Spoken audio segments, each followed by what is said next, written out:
Shalom, très chers bien-aimés, la grâce du Seigneur soit sur vous, la main de Dieu soit dans votre vie et que l'Éternel qui m'a appelé à son service vous bénisse au nom de Jésus-Christ de Nazareth. J'ai un thème très important. Papa est là dans la place pour vous enseigner, ou j'allais dire, vous donner des conseils sur le pardon. Vous savez, je vais prier tout à l'heure, mais avant de prier, je voudrais dire, j'ai reçu, n'est-ce pas, une sœur qui, à la suite de nos vidéos qu'elle écoute, elle a dit comme ça, papa, vraiment tes vidéos me font du bien. À cause de tes vidéos, j'ai décidé de me réconcilier avec tout le monde. Et ça m'a fait plaisir. Et ça m'a fait grand plaisir. Mais alors donc, subitement, je reprends, donc je décide de parler du pardon ce soir, dans le but d'aider la sœur, n'est-ce pas, à aller vers ses concitoyens, n'est-ce pas, se réconcilier avec eux, parce que c'est très important le pardon. Donc, j'ai parlé de la puissance du pardon, mais ce sera aujourd'hui puissance du pardon acte 1. Voilà, puissance du pardon acte 1. Pour ça, je salue tous ceux qui se connaissent, que le Seigneur vous bénisse et que la grâce de Dieu soit sur vous au nom de Jésus-Christ de Nazareth. Voilà, je vais prier. Seigneur, merci pour ta grâce, merci pour ta fidélité, merci pour ton règne. Merci de nous guider dans les Écritures et de nous permettre de pouvoir, éternel Dieu, notre Dieu, connaître les pensées de Dieu. Qu'est-ce qui a poussé Christ à aller jusqu'à la croix? Qu'est-ce qui a poussé notre Père Céleste à donner son Fils à la croix? Et de la croix de nous lancer un pardon. De dire, Père, pardonne-les car ils ne savent pas ce qu'ils font. Oh, Père, de pécheurs que nous sommes, donne-nous cette onction de pardon. Donne-nous cette force de pardonner. Donne-nous, Seigneur, ce devoir qui est colossal de pardonner, afin que ton nom puisse être élevé dans nos vies. Sois béni, Seigneur, au nom de Jésus-Christ. Amen. Shalom, bien-aimés, que la grâce de Dieu soit sur vous au nom de Jésus-Christ. Ce soir, je veux entrer dans le domaine du pardon. Vous savez, le pardon est composé d'un P, d'un A, d'un R, d'un D, d'un O et d'un N. Donc de 7 petites lettres. Le pardon est composé de 7 petites lettres. Imaginez-vous, le pardon qui est composé de 7 lettres. Et 7 dans la Bible, c'est le chiffre, n'est-ce pas, de la perfection. Voilà. 7, c'est le chiffre de la perfection. Dieu a créé le ciel et la terre, les jours. Il a créé 1 jour, 2 jours, 3 jours, 4 jours, 5 jours. Et la Bible dit, le 7e jour, l'Éternel se reposa. Donc vous comprenez que 7, c'est le chiffre de la perfection. Voilà, 7, c'est le chiffre, n'est-ce pas, de la gloire. Donc, au chiffre 7, Dieu nous conduit à la perfection. Donc, le pardon, s'il est sincère, qu'il est demandé de manière sincère, n'est-ce pas, provoque un miracle dans le cœur des enfants de Dieu. Le pardon opère des miracles. Le pardon agit dans le cœur de l'homme.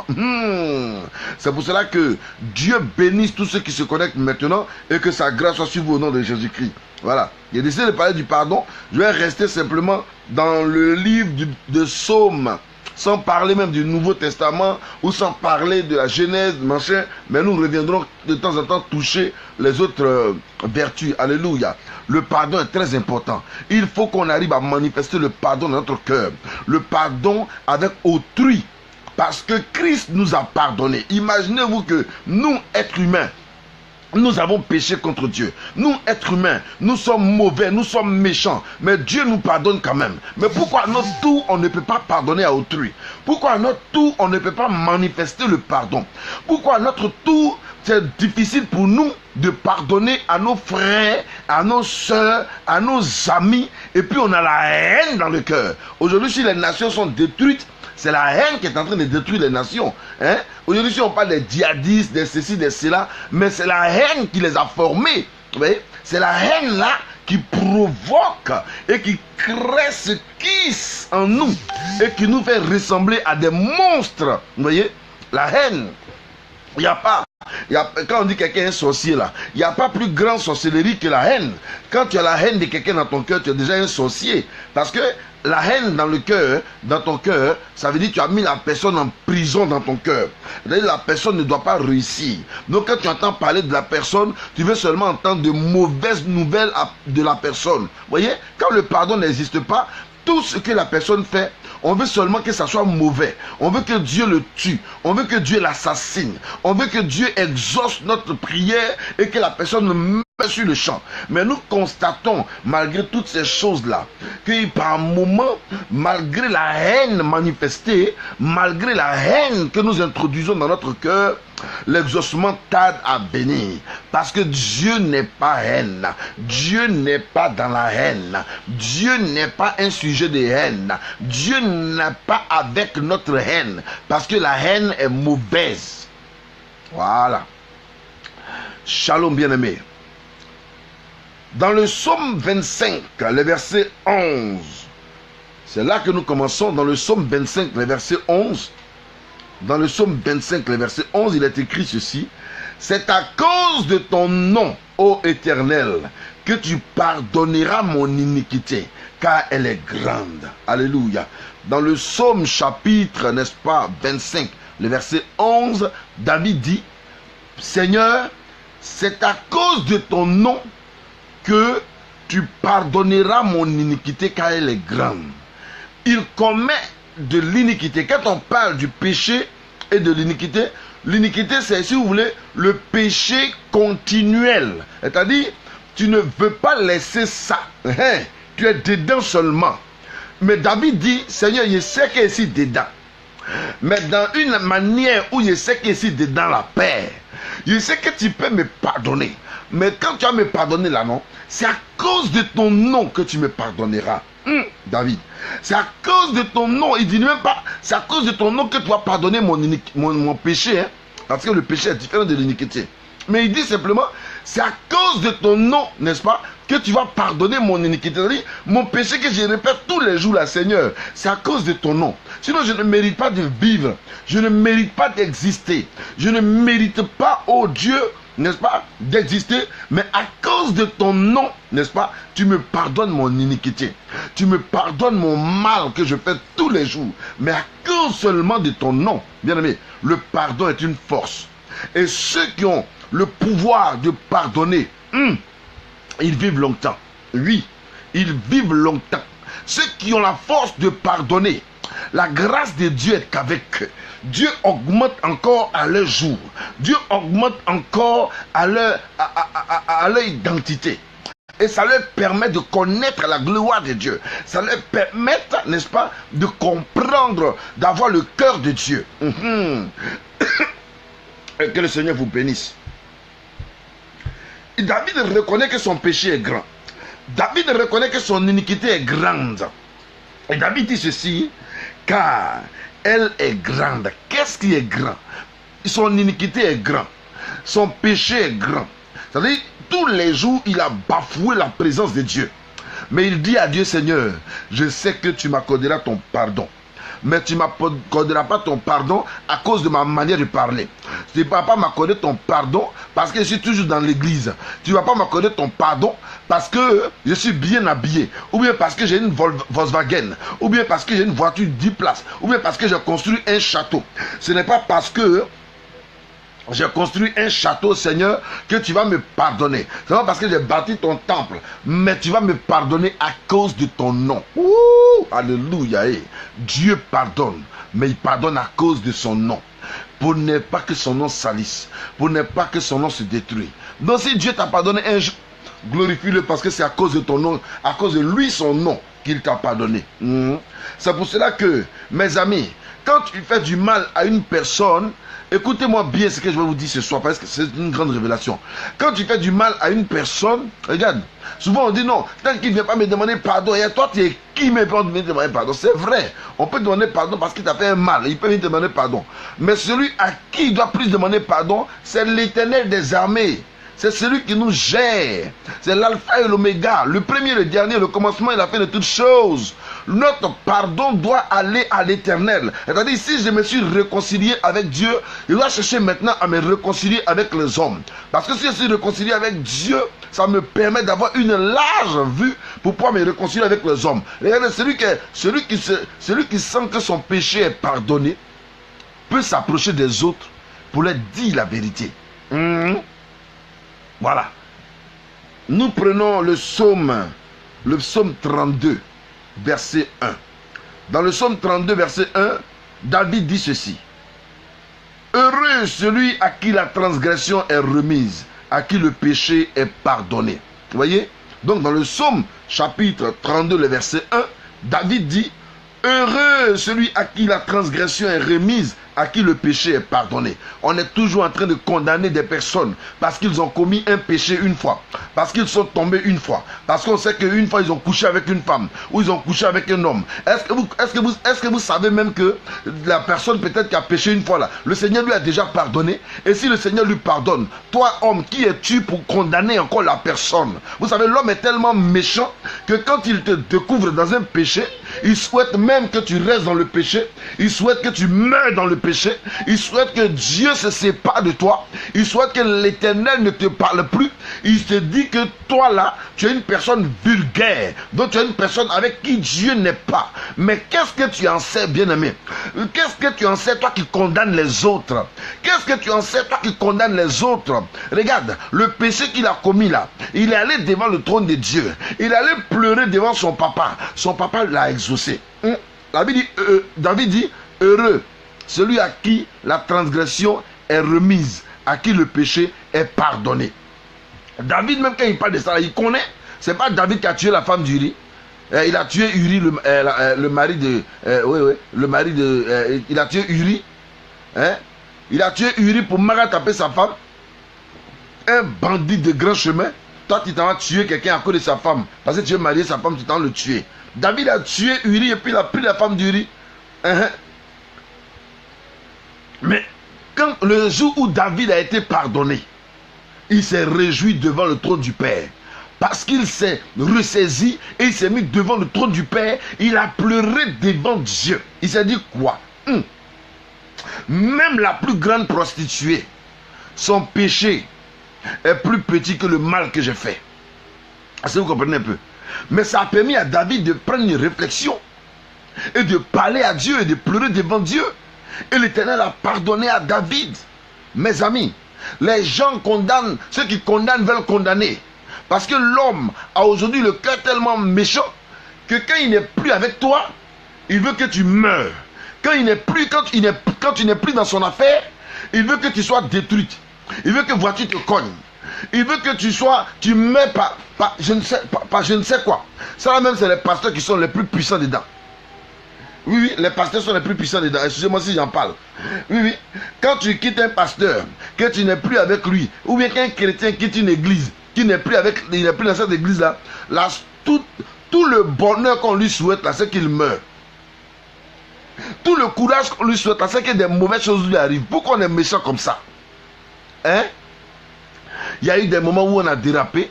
Il y a eu des moments où nous aussi on a quitté Jésus. Il y a eu des moments où on a marché selon nos voies. Il y a eu des moments où on était dans le péché. Il y a eu des moments, n'est-ce pas, où on a vécu, n'est-ce pas, dans le mal.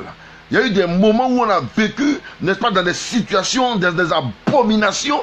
Si Dieu voulait nous tuer dans nos péchés là, est-ce qu'on allait être là pour condamner les autres? Si Dieu voulait te tuer dans ton péché là, est-ce que tu allais être là maintenant pour condamner les autres? Pourquoi l'homme noir est méchant et on cherche à condamner, et on cherche à détruire, et on cherche à assassiner? C'est-à-dire, même quand Dieu refuse de faire du mal à la personne, nous-mêmes, on s'en va créer bang-bang contre la personne. On s'en va lui tendre piège sur la route pour qu'il tombe dans le piège et pour qu'il meure. Pour qu'on dise, voilà, Dieu l'a abandonné, c'est bien ça. C'est pourquoi il est quitté dedans, voilà. Aujourd'hui, c'est ça l'homme. Non, on ne devait pas se souhaiter le mal. Mais le pardon devait être dans nos cœurs. Le pardon et la réconciliation. Prochainement, je parlerai de la réconciliation. Mais aujourd'hui, je vais parler de la puissance du pardon. Le pardon est tellement puissant que celui qui s'arme du pardon, il ne meurt pas tout de suite. Le pardon, n'est-ce pas, est une âme très forte entre les mains du Seigneur. Et regardez, ceux qui ont les cancers, les maladies bêtes là, c'est ceux qui n'aiment pas pardonner là. Parce que si tu n'aimes pas pardonner, tu vas tomber malade.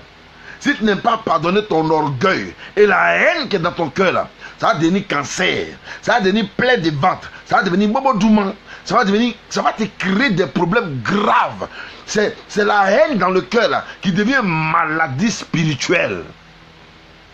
Parce que celui qui attise la haine dans son cœur, n'est-ce pas, il n'est pas tranquille. Son cœur est chargé, son cœur est musclé, son cœur devient bizarre, il devient méchant, il se renferme sur lui-même. La haine va te tuer, au bien-aimé. La haine là, ça va te tuer.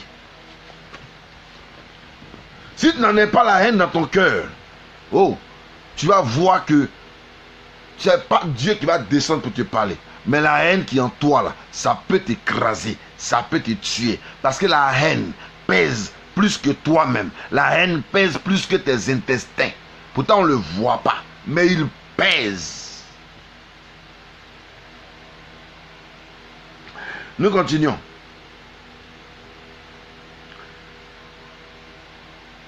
Voilà.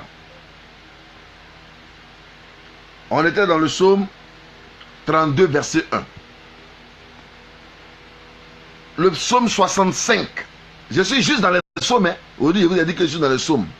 Le psaume chapitre 65, le verset 3.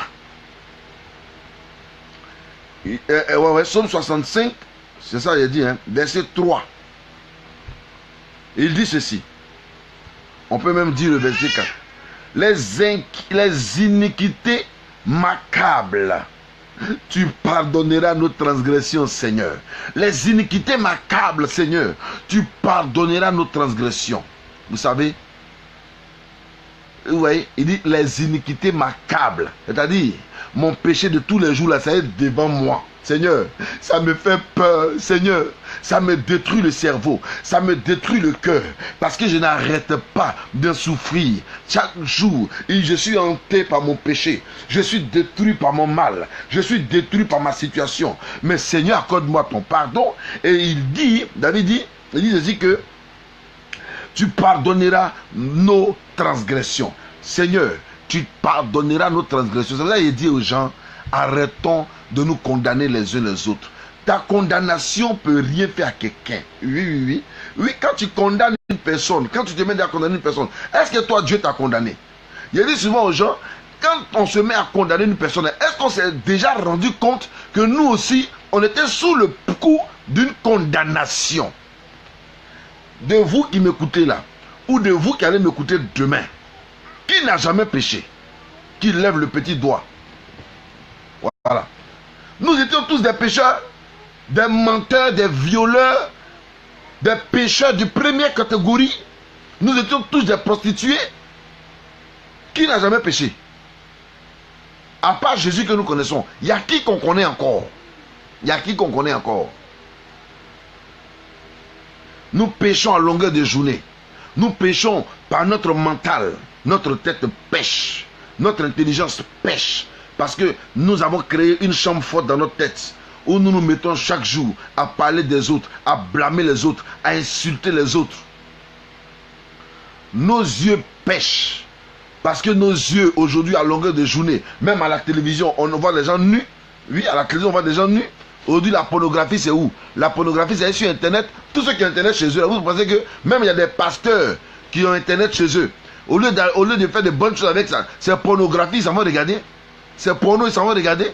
Il y a des couples même, avant d'aller coucher ensemble, ils préfèrent mettre porno et puis se masturber avant de pouvoir aller ensemble. Mais c'est pas normal. Si tu aimes ta femme de manière propre, tu n'as pas besoin forcément de regarder porno avant d'aller avec ta femme. C'est une folie, c'est une bêtise. C'est pas normal.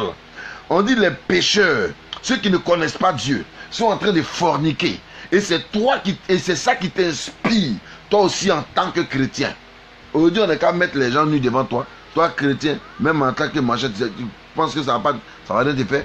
Voilà. Et c'est de ça que je suis en train de parler. Voici pourquoi le pardon doit pouvoir animer notre esprit. Il faut qu'on se pardonne réciproquement. Si tu arrives à pardonner à ton frère, Dieu te pardonnera aussi. Si tu arrives à pardonner à ta soeur, Dieu te pardonnera aussi. Dieu nous pardonne parce qu'il y a une force dans le pardon. C'est dans le pardon que Dieu trouve sa grâce. Alléluia.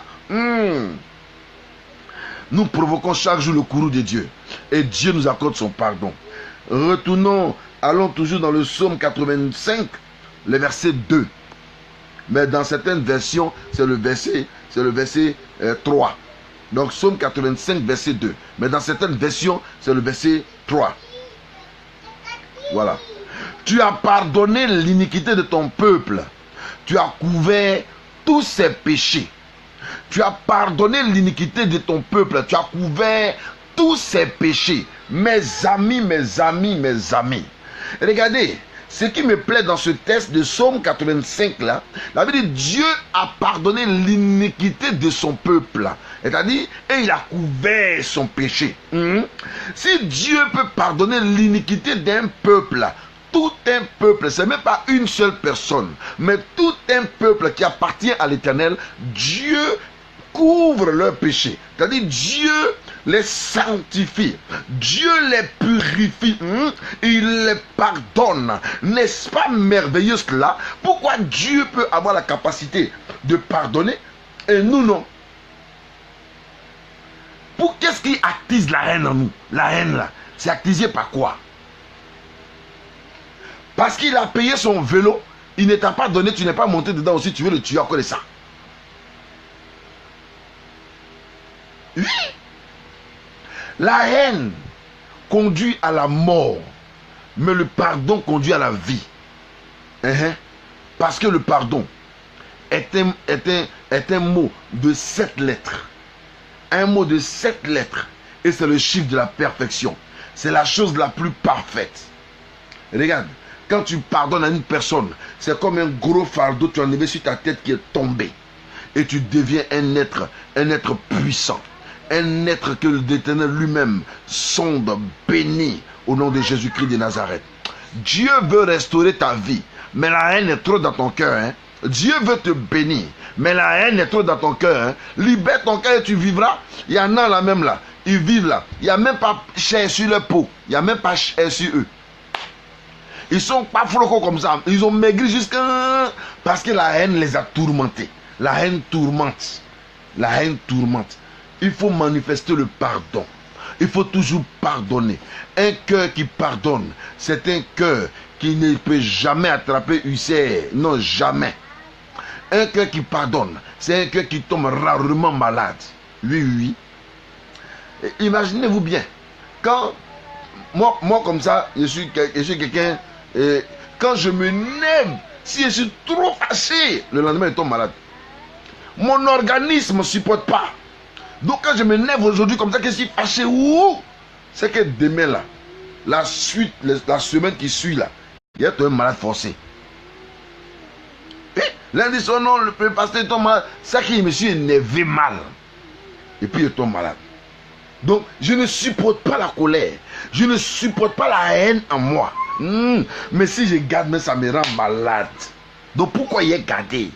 Frère, Dieu m'envoie de te dire cette nuit, il faut enlever la haine dans ton cœur. À la place de la haine, mets le pardon. À la place de la haine, communique le pardon. Le pardon, c'est de vivre ensemble. Le pardon nous guérit. Le pardon nous soulage. Le pardon fait de nous des hommes forts. Le pardon nous rend plus puissants que l'ennemi. Le pardon nous donne une force, une puissance. Alléluia. Jésus-Christ a pu supporter la croix parce qu'il a pardonné à tous ses bourreaux. Regardez ce que le Seigneur Jésus dit sur la croix. Il dit, Père, pardonne-leur, car ils ne savent pas ce qu'ils font. Alléluia. Père, pardonne-leur, car ils ne savent pas ce qu'ils font. Qu'est-ce que cela veut dire? Il dit à son papa, dans le mal que les gens lui ont fait, ils l'ont cloué, ils l'ont frappé. Ceux qui ne se sont jamais brossés ont craché sur lui. Ils l'ont maltraité. Ils ont percé son côté. Oh Jésus. Ils lui ont mis une couronne d'épines. Comme si ça ne suffisait pas, ils l'ont tué. Mais avant qu'il ne meure, il a dit une parole à son père. Il a dit, Père, pardonne-leur, car ils ne savent pas ce qu'ils font. Père, pardonne-leur, car ils ne savent pas ce qu'ils font. Mais je me suis posé la question de savoir, comment Jésus peut dire, malgré qu'il est maltraité, qu'il est malmené, qu'il est détruit, et puis il dit, Père, pardonne-leur, car ils ne savent pas ce qu'ils font. Je me suis posé la question de savoir. Oui, il y a une réponse dedans. Celui qui pense qu'il est en train de te faire du mal, là, il n'est pas en train de te faire du mal. Hein. Il est en train de précipiter ta bénédiction. Dis Amen que je voie. Oh, clique si j'aime. Quand tu entends quoi, tu cliques si j'aime. Et puis il voit. Alléluia. Oui. Celui qui te fait du mal là. Celui qui pense qu'il est en train de te faire du mal, il est en train de te conduire à ton bonheur. Il est en train de te conduire à ta bénédiction. Il est en train de te conduire à ton salut. Il est en train de te conduire à ton élévation. Il est en train de te conduire à ta prospérité. Il est en train de te conduire à ta liberté. Il est en train de te conduire à ta gloire. C'est lui qui pense qu'il te fait du mal. Parce que l'Éternel transforme le mal qu'il est en train de faire là en bien. Alléluia. C'est pourquoi si tu as le temps de pardonner, il faut pardonner. Le pardon que tu donnes à l'autre qui ne veut pas te redonner là, laisse comme ça. Parce que c'est Dieu lui-même qui va régler son compte. C'est Dieu lui-même, n'est-ce pas? C'est Dieu lui-même qui va régler son compte. Alléluia. Donc le pardon est d'une force puissante. L'église doit pardonner. L'enfant de Dieu doit pardonner. Oui, même celui qui ne connaît pas Dieu, quand il pardonne là, ça marche pour lui. Ça marche pour lui. Je vous invite au pardon. L'Éternel veut que nous puissions adopter un comportement de pardon. Pourquoi ton arrière-grand-père qui t'a fait du mal, quand il est mort, il est dans sa tombe là, quand tu parles, tu fais ressortir ça encore? Tu es un sorcier? Tu sais la sorcellerie tu fais là? C'est de la sorcellerie tu fais. Amen, sois béni. Ça fait... C'est la sorcellerie tu fais, c'est la sorcellerie. Hein?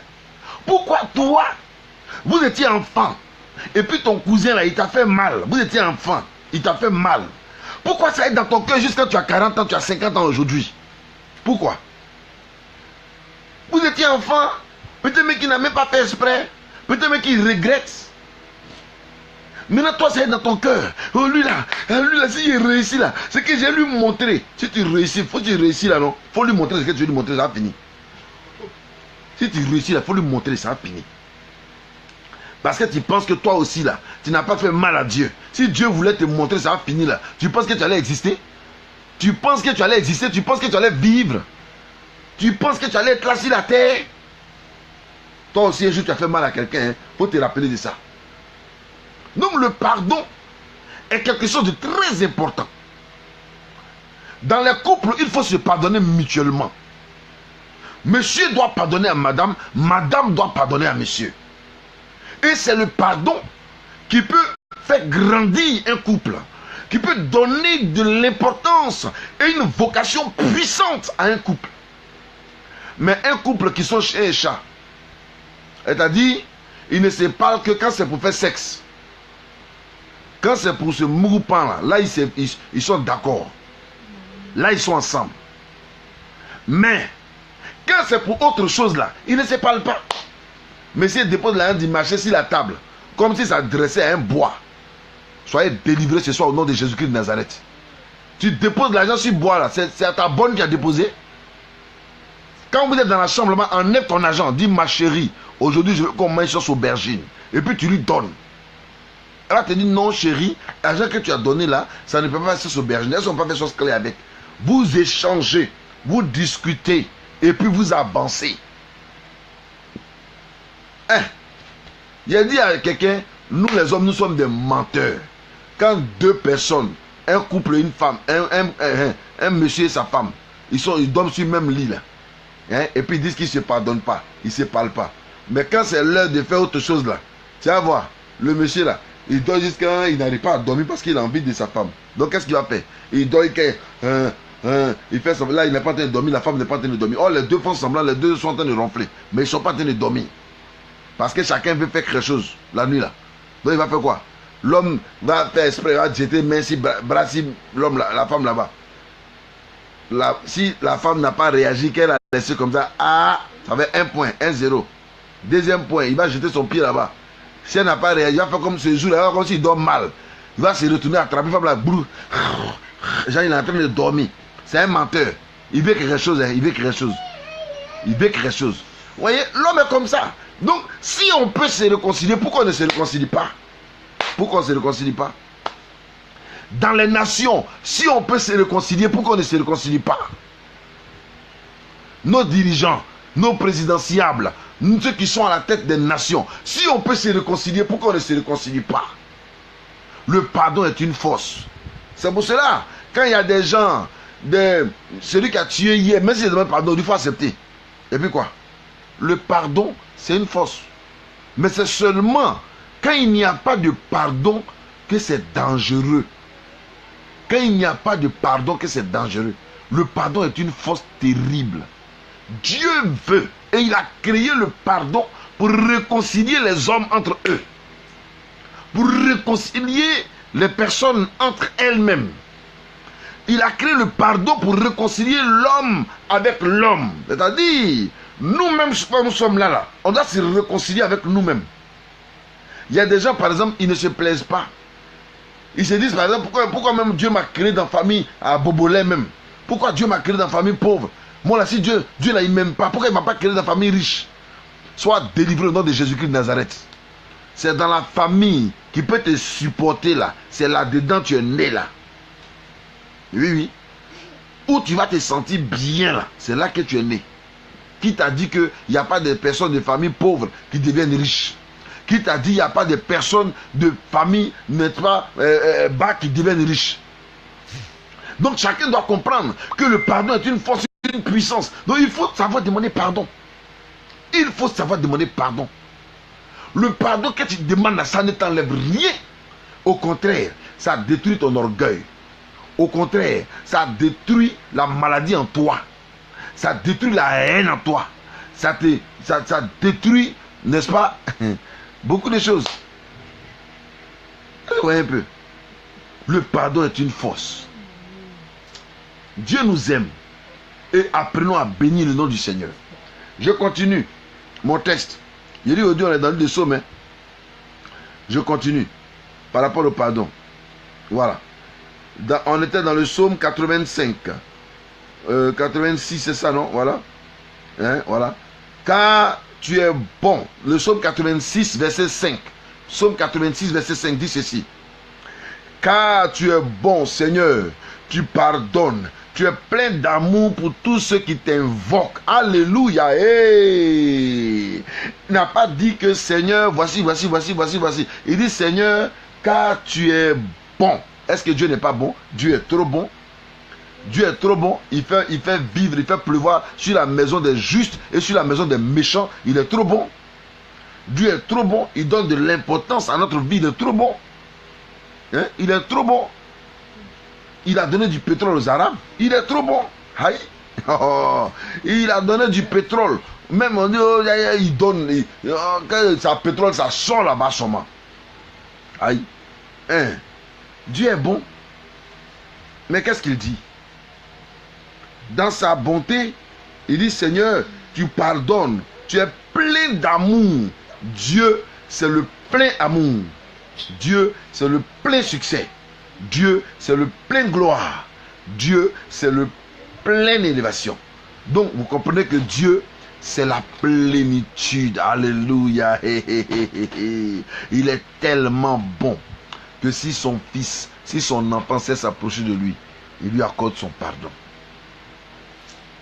Voilà. On va continuer avec le psaume 80, le psaume 99, le verset 8. Le psaume 99, le verset 8, dit ceci. L'Éternel, notre Dieu, tu les exauças, tu fus pour eux un Dieu qui pardonne, mais tu les as punis de leurs fautes. Oui, l'Éternel punit des fautes, mais c'est un père et c'est normal. C'est pas parce que l'Éternel t'a puni que tu penses que Dieu ne t'a pas pardonné. Dieu peut te punir et puis il t'a pardonné. Mais seulement il faut que tu goûtes à la chicotte de Dieu pour aller de l'avant. Donc Dieu nous appelle au pardon. Dieu nous appelle au pardon. J'appelle les politiciens là, venez demander pardon au peuple du Seigneur. Venez demander pardon à la nation. Venez demander pardon dans les couples là. Demandez-vous réciproquement pardon.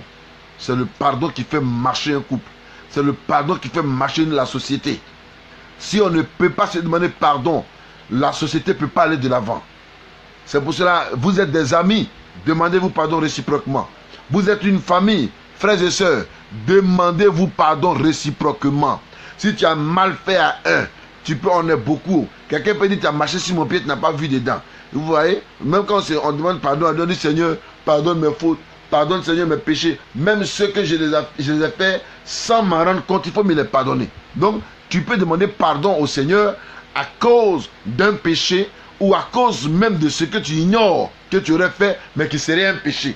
Parce qu'il y a des choses que tu peux faire sans savoir que c'est un mal. Or, tu es en train de faire mal à quelqu'un. Vous voyez? Donc, Dieu châtie quand même.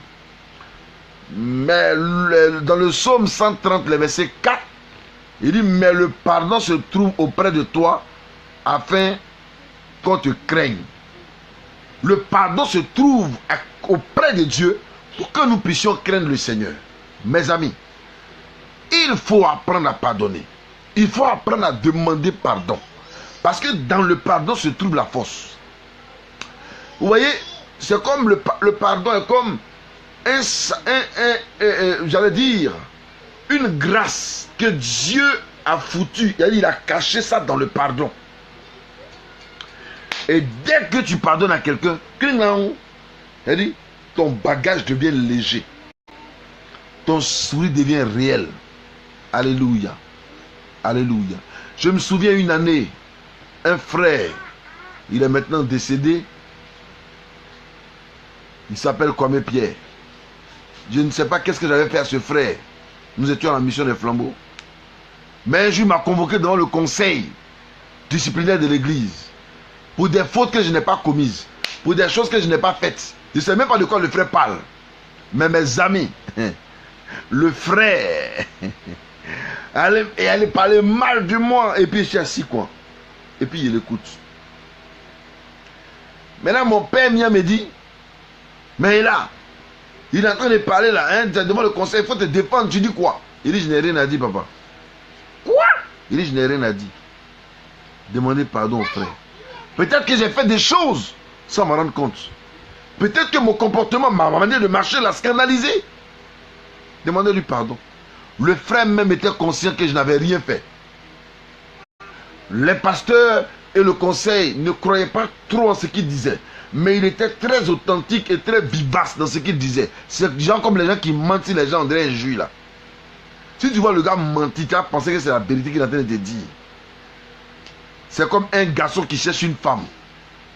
Il dit à la femme, mais tu es mon soleil de minuit. C'est un menteur. Depuis qu'il y a un soleil à minuit. À moins qu'il y ait éclipse. Il dit non, ma fleur qui ne fane jamais. Il y a quelle fleur qui ne fane jamais? C'est que c'est fleur à caoutchouc. Fleur qui ne fane jamais là, c'est fleur à caoutchouc. Hein? Oui. Ou bien il te raconte, non, vraiment, quand je te vois, quand je te vois pas, mon sommeil est coupé, je n'ai pas. Il m'a. Il m'a. Quand il te voit pas là, il dort. Il dort bien même. Qui a dit que quand il te voit pas, il dort pas? Il dort propre, il ronfle. C'est quand il te voit net, il se réveille, on dirait qu'il n'a pas encore dormi. Ou bien il vient te dire, non, quand tu n'es pas là, je n'ai pas l'appétit. Il ment, c'est qu'il est rassasié. Il a main, il est rassasié, c'est là qu'il est en train de te dire ça. Il a main, il est rassasié, donc il te dit quand il ne te voit pas, il n'a pas l'appétit. Il est rassasié, donc ce que tu vas lui donner, il ne va pas manger. Ouais. Donc c'est ce mensonge-là qui est dans la vie de l'homme. Qui est dans la vie, n'est-ce pas, de l'homme. Et ce n'est pas normal. Regarde, si tu as offensé une personne, ça te coûte quoi de lui demander pardon? Moi, ce jour-là, quand ils ont fini de me parler, tout le conseil m'a bien grondé.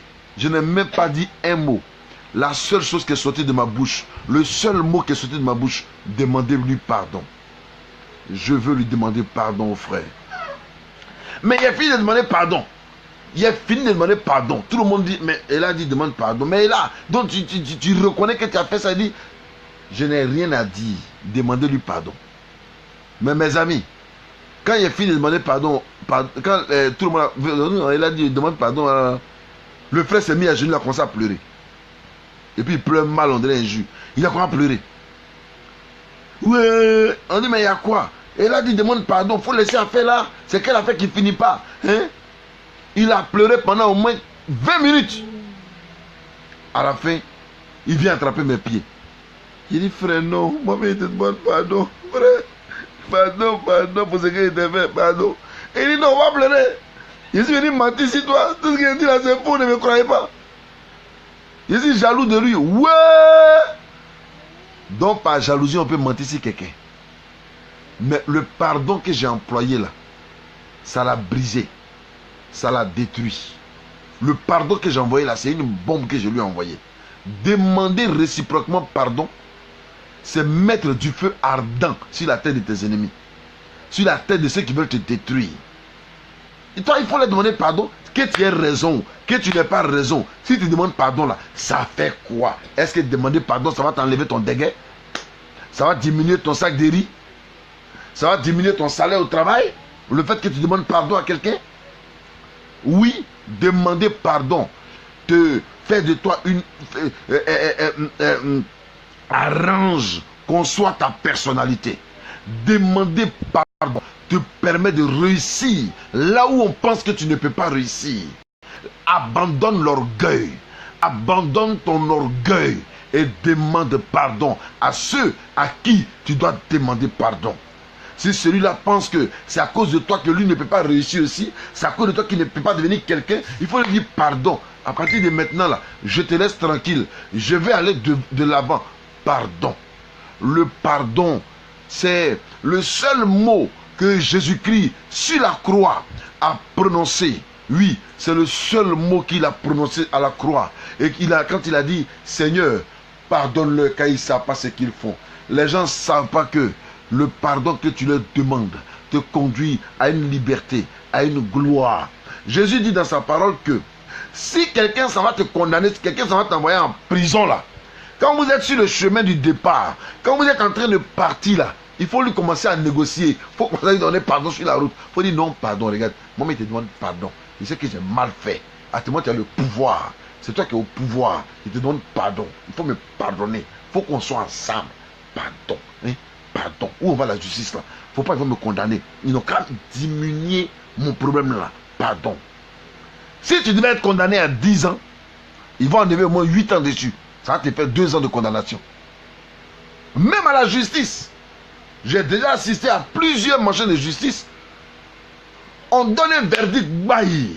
On dit dans le verdict, on doit le condamner à 20 ans. Et puis on demande à celui qu'on doit condamner, ben tu as la dernière parole. Est-ce que tu as quelque chose à y ajouter? Et puis il réplique et puis il dit ceci.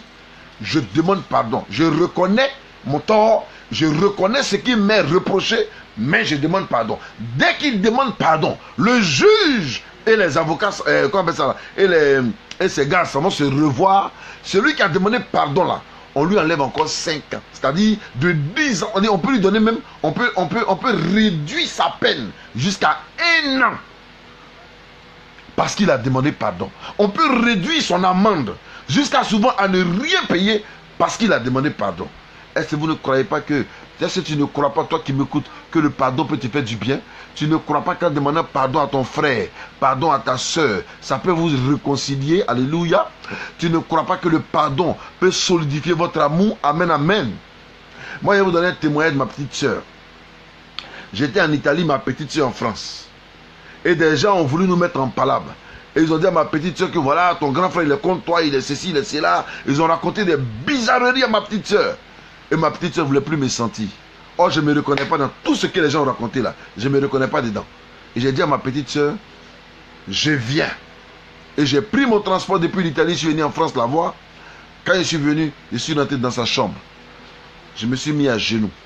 Je lui ai dit, tu es ma petite soeur. Quand il est tété sein de maman là, et puis elle est laissée là, c'est là toi aussi tu as tété ça. Hein? C'est là tu as tété sein là. Donc si des gens veulent nous mettre en palabre, toi, il ne faut pas les écouter. Écoute moi aussi ma version. Mais comme tu es fâché et que tu n'as pas écouté ma version, moi je suis venu te demander pardon. Elle me dit à quoi? Il dit, je suis venu te demander pardon. Je ne suis pas venu. Je ne connais pas d'explication. Je n'ai pas d'explication. Je te demande pardon. Pardon, ma petite soeur chérie. Tu es ma petite soeur. On a grandi ensemble. On a même père, même mère. C'est vrai, je suis le grand frère. C'est depuis quand en Afrique, le grand frère demande pardon. Mais il demandait pardon. Mais bien aimé, quand il a fini de demander pardon, ma petite soeur a commencé à couler des pleurs. Elle a commencé à pleurer. Elle a tellement pleuré qu'elle a dit, mon grand frère, je te pardonne. Il a dit, ok, tu vas finir. Matin, elle a pris les clés de sa voiture. Elle dit, mon grand frère, hein, voici les clés des voitures là. Il dit, c'est pourquoi? Elle dit, non, c'est ta voiture, il faut prendre. Déjà, le pardon peut créer une voiture. C'est pas merveilleux ça? Elle a pris les clés de sa voiture. Elle dit, tiens mon grand frère, voici les clés de voiture. Est-ce que dans la haine qu'elle avait, ça pouvait créer cette voiture-là? Non. Elle a pris sa voiture et puis m'a donné. Cadeau. Cadeau. C'est moi, j'ai demandé pardon tous les jours. Hein. Regarde, vous qui m'écoutez là, si vous avez offensé, pardonnez-moi. Pardonnez-moi. Hein. Voilà. Si je n'ai pas offensé, je te demande pardon. Je suis sincère. Donc dans ton pardon que je demande là, il faut réagir en retour. Il ne faut pas me laisser comme ça. Regardez. Je demande pardon. Aïe. Mais quand il a fini de demander pardon encore, ma même petite soeur, elle a dit, fais venir ta femme en France, je vais m'en occuper. Il a fait venir ma femme habitait chez elle. Moi, je suis venu habiter chez elle, mes amis. Le pardon que j'ai demandé nous a permis même de venir et rester chez elle. Elle nous a gardés pendant un temps, jusqu'à ce qu'aujourd'hui, on est chez nous. Alléluia. Hey. Le pardon a créé notre miracle. Le pardon a créé la relation d'elle à nous. Au départ, elle m'avait donné même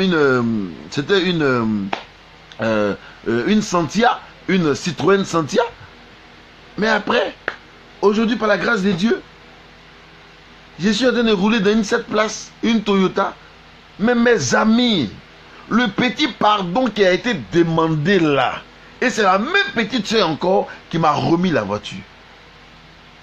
Aujourd'hui, par la grâce de Dieu, non, papa, tu es en train de construire un temple. Je suis en train de construire un temple. Elle dit, papa, voilà, je te donne ça, je te donne ça.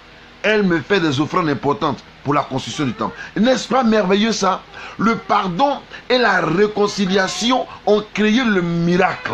Et ça m'a permis d'aller de l'avant. Bien-aimé, si tu ne peux pas pardonner, si tu ne sais pas pardonner, tu vas mourir dans ton orgueil. Tu vas mourir dans ta haine. Parce que la haine, comme je l'ai dit depuis le départ, crée la misère. La haine crée la maladie.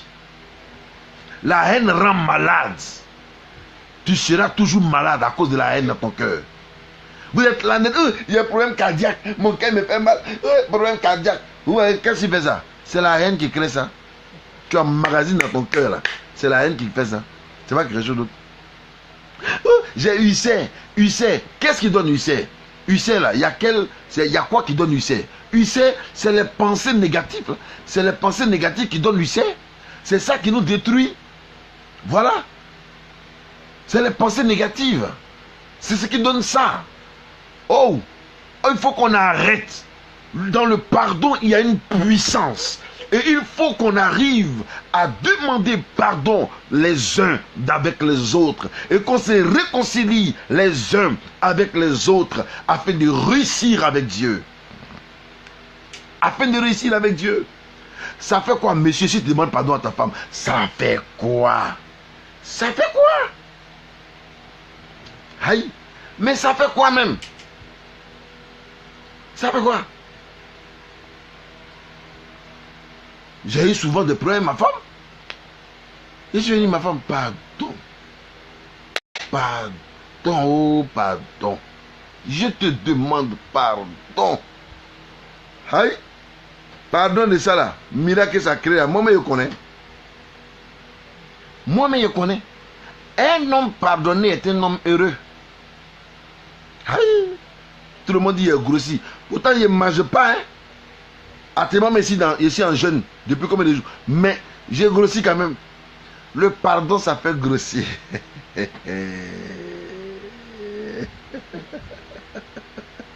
Le pardon, ça fait grossir. Mais il faut pardonner. Il faut pardonner. Il faut pardonner. Ceux qui te font du mal là, ils ne sont pas en train de faire du mal. Hein. Regardez, un homme s'appelle Joseph. Hein? On connaît l'histoire de Joseph. Joseph, il aime ses frères ne l'aiment pas. Il s'en parlait à son frère, on le prend, on le tue. On veut le tuer. Il y a un qui dit non, il ne faut pas le tuer. Jetons-le dans le puits. Ils l'ont jeté dans le puits. Après, ils l'ont enlevé, ils l'ont vendu aux Arabes. Ils ont vendu leur propre frère. Même père, ils l'ont vendu. Mes amis. Même père, ils l'ont grandi. Et ils l'ont vendu. Quand ils ont vendu Joseph comme ça, là, Joseph est parti en Égypte. Hein.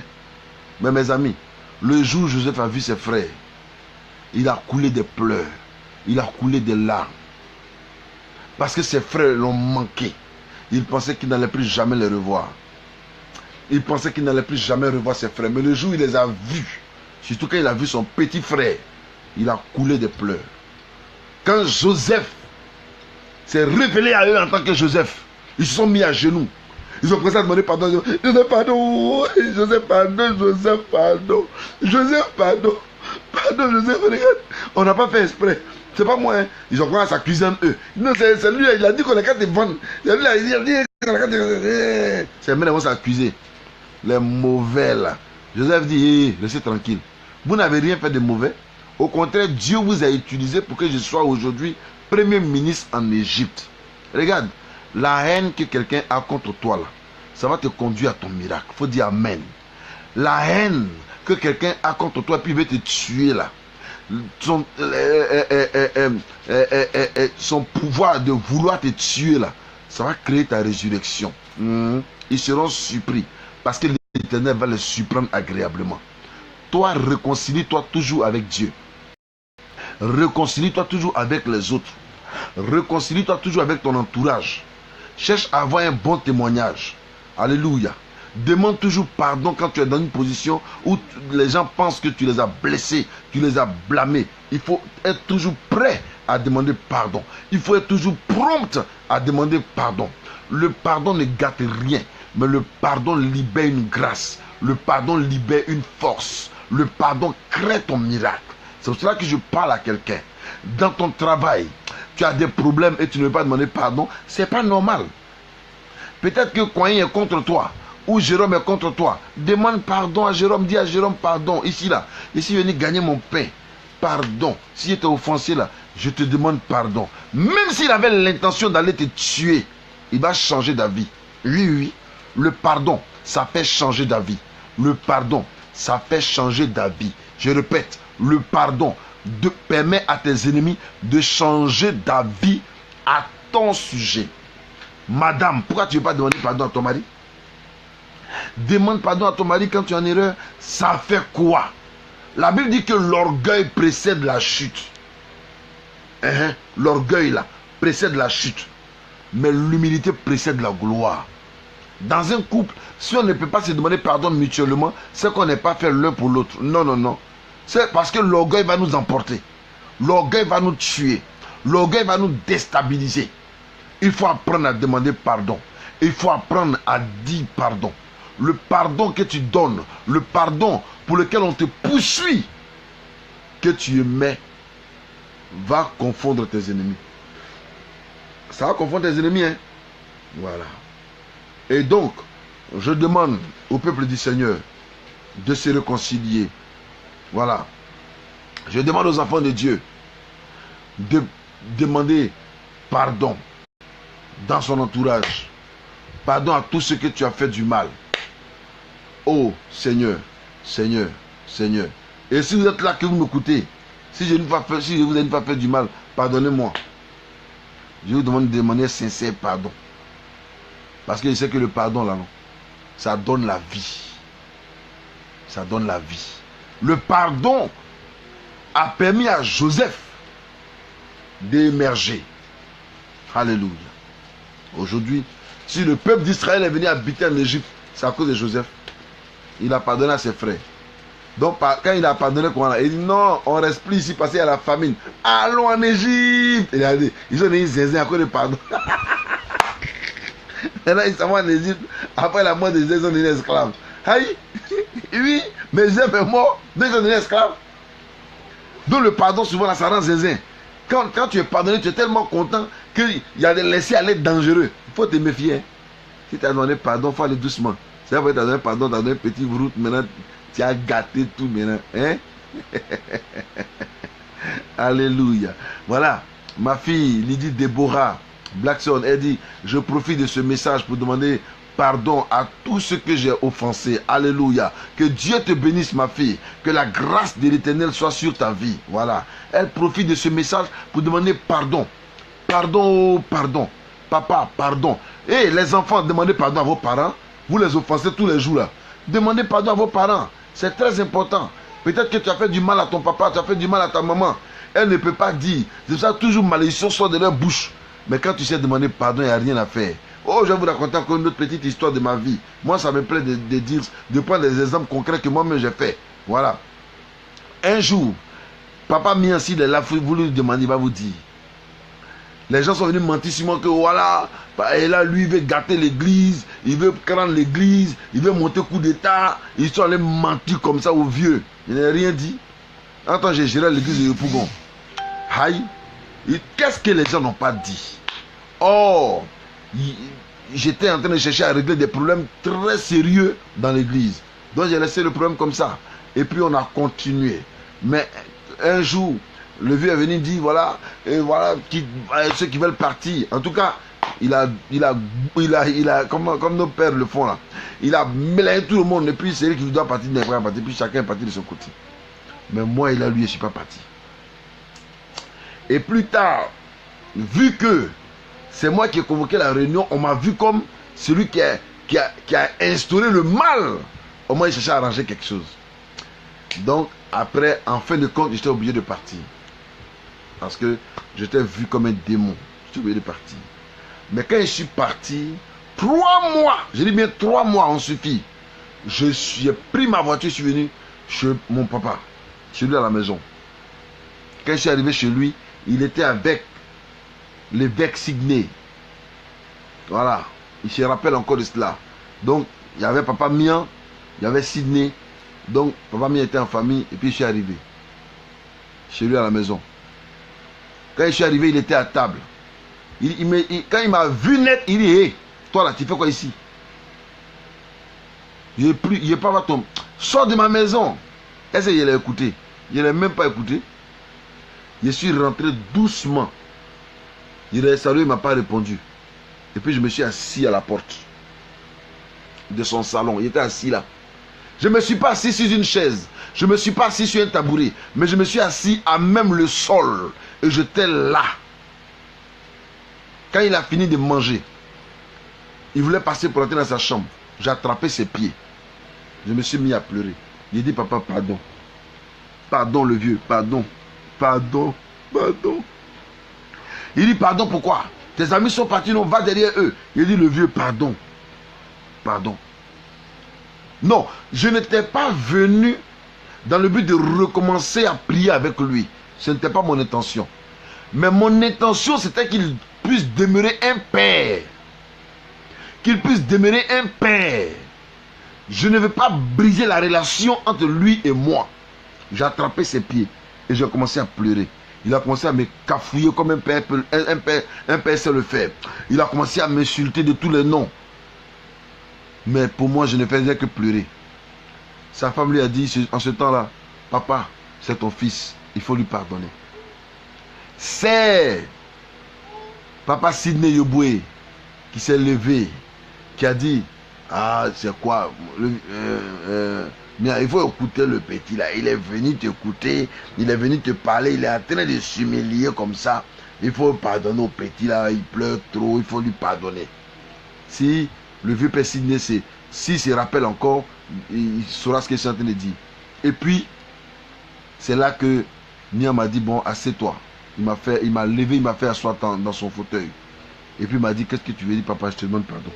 Tu as toujours été un père pour moi. Quelle que soit la situation, tu demeures un père. Et je te considère comme un père. Mes amis, il m'a regardé, il s'est mis à pleurer. Donc, moi ici, il m'a demandé pardon. Le pardon crée un miracle. Où mon pasteur principal a commencé à pleurer.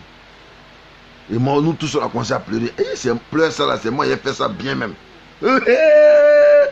On a commencé à pleurer.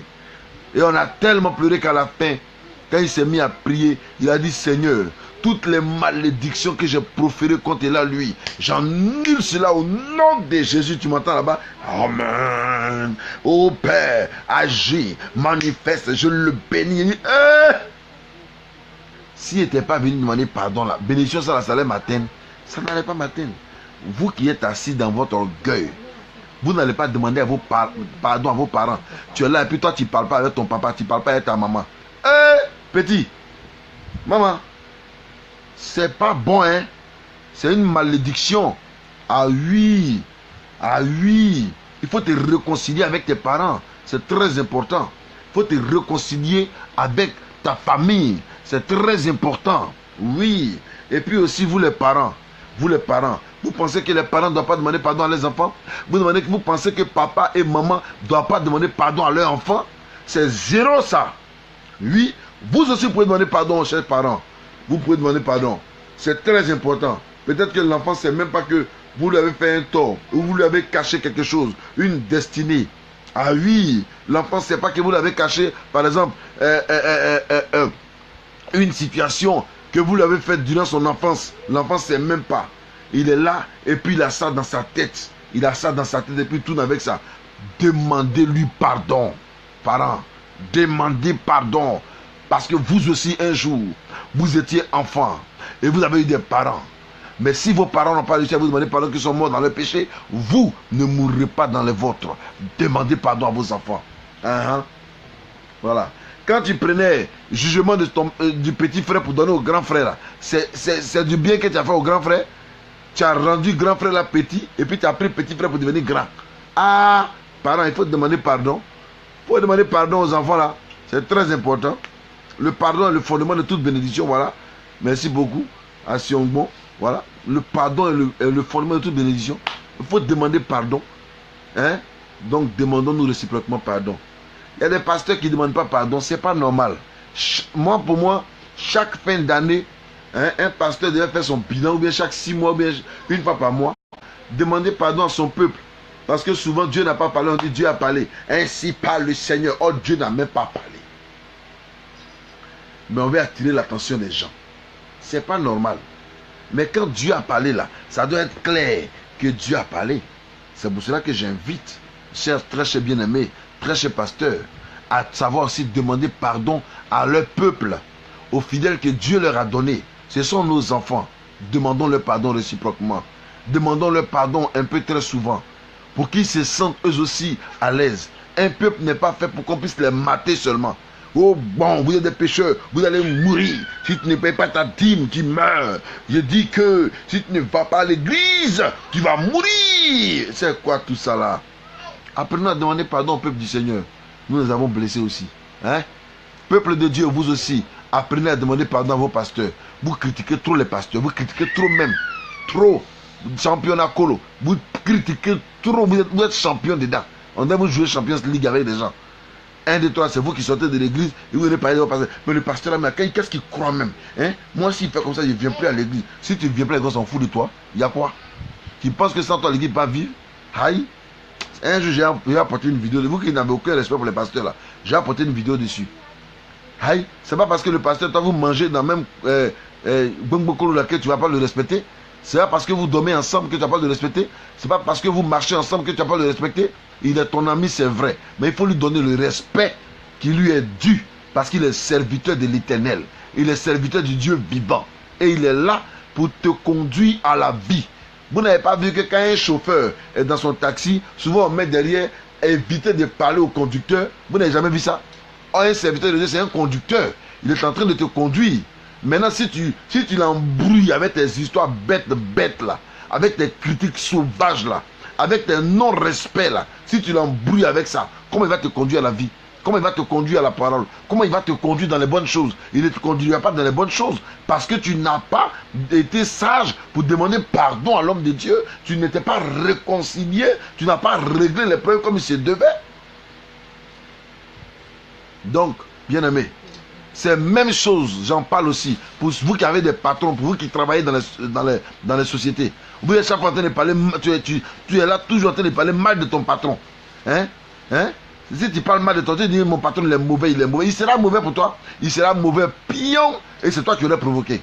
Tu n'as pas dit qu'il est mauvais, donc il sera mauvais. Aïe, aïe.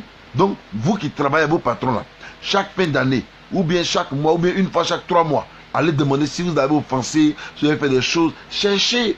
Voilà, c'est comme ça qu'on travaille. Demandez pardon à vos patrons. Patron, vous aussi, demandez pardon à vos subordonnés. C'est vos collègues de service. C'est eux qui travaillent pour vous. C'est eux qui font que vous avez un nom. Vous aussi, demandez pardon. Aïe. Demandez pardon, ça fait quoi? Demandez pardon, ça fait du mal à vos subordonnés, à vos travailleurs. Demandez-leur pardon. Demandez-leur pardon. Aïe. Comment? Que le Seigneur nous bénisse. Que sa grâce soit sur nous. Et que c'est cette lettre-là, P, A, R, D, O, N,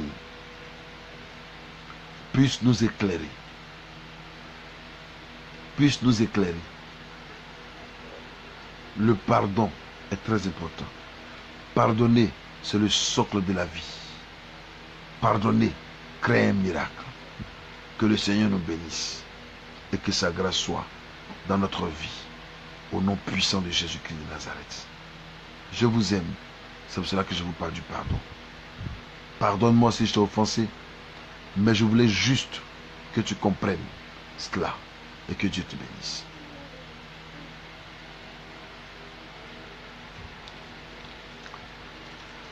Je vais juste prier pour que la grâce de Dieu soit avec vous encore à cette heure-là. Au nom de Jésus-Christ. Je vais te donner toute la gloire, Seigneur des armées. Je vais magnifier ton nom. Je te dis merci parce que c'est toi qui nous gardes précieux comme la pluie de tes yeux. C'est toi qui nous accordes ta protection, notre Dieu. Et merci de nous avoir inspirés pour cette parole. Je demande à ce que, Seigneur, moi-même, tu puisses me pardonner mes fautes. Que tu puisses me pardonner ce que je suis. Oh Dieu, en m'accordant ta grâce. Accorde la force aussi à tes enfants qui m'écoutent de pouvoir eux aussi pardonner, Seigneur, car tu pardonnes à quiconque pardonne. Oh Seigneur, merci pour ta grâce. Merci pour ta fidélité, pour ton amour. Merci parce que tu permettras que par le pardon et par ce message, les couples se réconcilient, les familles se réconcilient, les travailleurs se réconcilient, la société se réconcilie, des nations se réconcilient pour la gloire de ton nom. Je crois en ta fidélité. Et je crois en ton Saint-Nom. Je crois que tu es capable de beaucoup de grandes choses et beaucoup de bonnes choses. Sois élevé, Père. Merci. Que ton onction soit dans la vie de tes enfants. Et que la grâce du pardon soit dans leur vie. Au nom de Jésus. Amen.